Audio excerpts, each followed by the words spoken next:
You've got some people who are mad that I don't love Trump 100% of the time. I don't love my husband 100% of the time.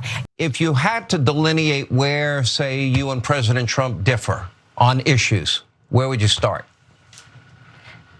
Well, first, let's say in reference to Whoopi, the thought of me getting into the race makes the liberals' heads explode.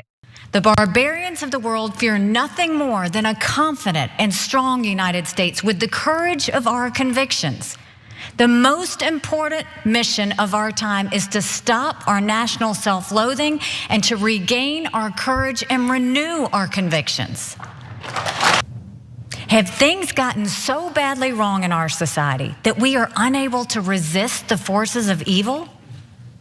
For many Americans, the answer would be yes. A large portion of our people are plagued by self-doubt or even by hatred of America. It's a pandemic much more damaging than any virus. Every day, more people think living in the land of the free is a curse, not a blessing. You hear it on the news. You read it on social media and in school curricula. You see it in rage and riots on our streets. That's fun. The partisanship that we're experiencing is a pandemic worse than COVID-19. I mean, I can't speak for everyone, but COVID took a member of my family, and tribalism hasn't yet, but she thinks it was a good line. What changed yours to not go on the attack? I mean, you're a little less direct than that, but to question Donald Trump more, knowing that you risk the wrath of his voters and supporters who are pretty much in lockstep with him and make up a large part of the Republican base right now.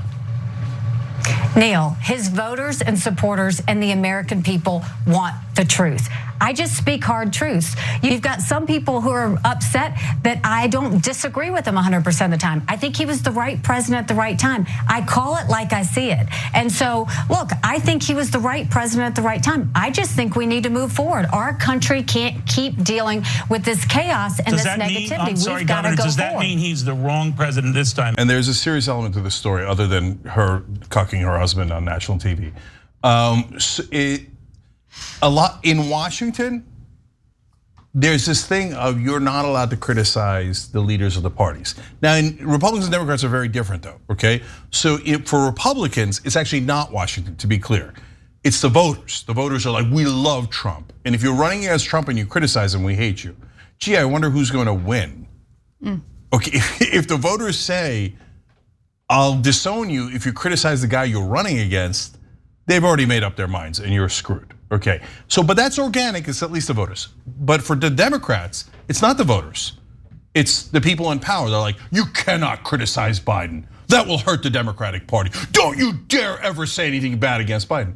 But wait a minute, like people like Marianne Williamson, they're running against Biden. What do you want them to do?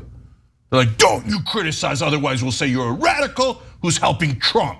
First of all, we've got too many politicians in DC that are past their prime. We have to have term limits in Congress. We need to see competency tests for any elected official over the age of 75. We've got to stop the spending addiction that is happening, that is causing inflation to go up. And we need to start realizing that we don't need our politicians getting on TV and talking. We need the people in DC doing, and we need to spark a fire up under them. And that's what I'm willing to do. Question that Hannity asked, and we showed you what's the difference between you and Trump. She had a 2-minute filibuster response. Yep. All of her talking points, but nothing about Trump except that dig you saw.